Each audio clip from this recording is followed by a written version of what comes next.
అందరికీ ప్రైజ్ అలార్డ్. ఈ దినము జన్మదినం కార్యక్రమాలు జరుపుకుంటున్న వారి కొరకు, మైకేల్ గారి కొరకు దేవుడి వాగ్దానం. హబక్కు గ్రంథము 3వ అధ్యాయము 2వ వచనం. ప్రవక్త హబక్కు చేసిన ప్రార్థన ధ్యానం పూర్వకంగా, యెహోవా నిన్ను గూర్చిన వార్త విని నేను భయపడుచున్నాను. యెహోవా సంవత్సరంలో జరుగుచుండగా నీ కార్యము నూతనపరచము, సంవత్సరంలో జరుగుచుండగా దానిని తెలియజేయము, కోపించుచునే వాత్సల్యమునము జ్ఞాపకమునకు తెచ్చుకొనము. హల్లెలూయా. హబక్కు గారు దేవుణ్ణి అడుగుతున్నారు. యెహోవా సంవత్సరములో జరుగుచుండగా నీ కార్యము నూతనపరచము అని.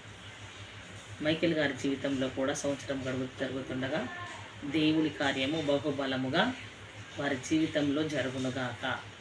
దేవుడు తన కార్యము వారి కోరికలు యేసునామమున నెరవేర్చబడునుగాక. ఈ వాగ్దానం ఇచ్చిన దేవుడు. అదే యెషయా గ్రంథము 66వ అధ్యాయము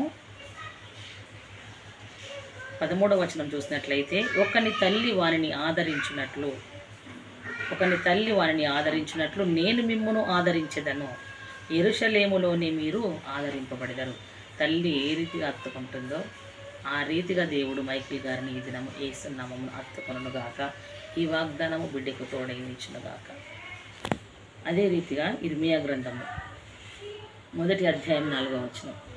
యెహోవా వాక్కు నాకు ప్రత్యక్షమై ఇలాగు సెలవిచ్చెను, గర్భములో నేను నిన్ను రూపింపక మునిపే నిన్ను ఎరిగి తిని, నీవు గర్భము నుండి బయలుపడక మునిపే నేను నిన్ను ప్రతిష్ఠించి తిని, జనములకు ప్రవక్తగా నిన్ను నియమించి తిని. హల్లెలూయా.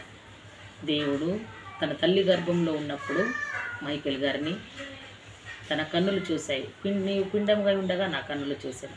ఇంతకాలం కాచిన దేవుడు ఈ సంవత్సరం అంతా నూతన సంవత్సరంలో అడుగు పెడుతున్న మైకేల్ గారికి కీర్తన గ్రంథము 65వ అధ్యాయం 11వ వచనం రీతిగా కూడా దేవుడు దయా కిరీటమును మైకేల్ గారికి దయచేయునుగాక. తన తల్లి గర్భంలో ఉన్నప్పుడు ఏ రీతిగా మైకేల్ గారిని చూసిన దేవుడు ఆయనను ప్రతిష్ఠించుకున్నాడు జనములకు ప్రవక్తగా. దేవుడు ఒకరి తల్లి వారిని ఆదరించినట్లు నేను మిమ్మల్ని ఆదరించెదరు, మీరు యెరూషలేములోనే ఆదరింపబడెదరు.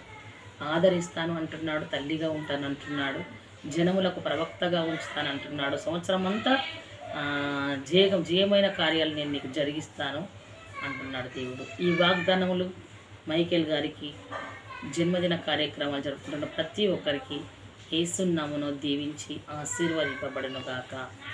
ఆమేన్.